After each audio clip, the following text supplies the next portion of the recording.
సమరయుడు నీ పరిస్థితిని చూసి నీ గాయాన్ని కట్టడానికి నీ యొద్దకు వచ్చేవాడు. ఈనాడు ఏ పరిస్థితులలో ఉన్నారో ఒక మాట చెప్తాను వినండి దేవుని బిడ్డలారా. బయటికి మనం బాగానే ఉంటాం. ఒకడు నవ్వుచుండినను వాని హృదయములో విచారము, దుఃఖం ఉండవచ్చు, తెలియదు. మనకు తెలియదు. కానీ ప్రభువుకు సమస్తం తెలుసు. అన్నీ ఆయనకు తెలుసు.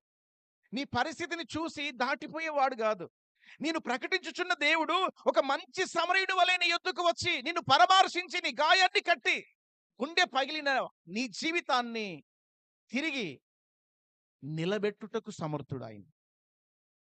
కొంచెం పెద్దగా చెప్దామా? నీ కొరకే నీవుండే స్థానములో తన వాహనం మీద ఎక్కించుకున్నాడంటే అర్థం ఏంటో తెలుసా? తన స్థానాన్ని నీకిచ్చాడు.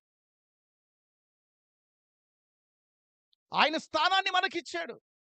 ఆయన ఉండే స్థానం, ఆయన ఉండే పొజిషన్ తన వాహనం మీద. మీరు ఫార్మ్ సండే అప్పుడు మీరు చూసి ఉంటారు. గాడిద మీద యేసుక్రీస్తు ఎప్పుడైతే కూర్చున్నాడో దానికి విలువ, దాని వైభవం, జీవితం మారిపోయిందండి.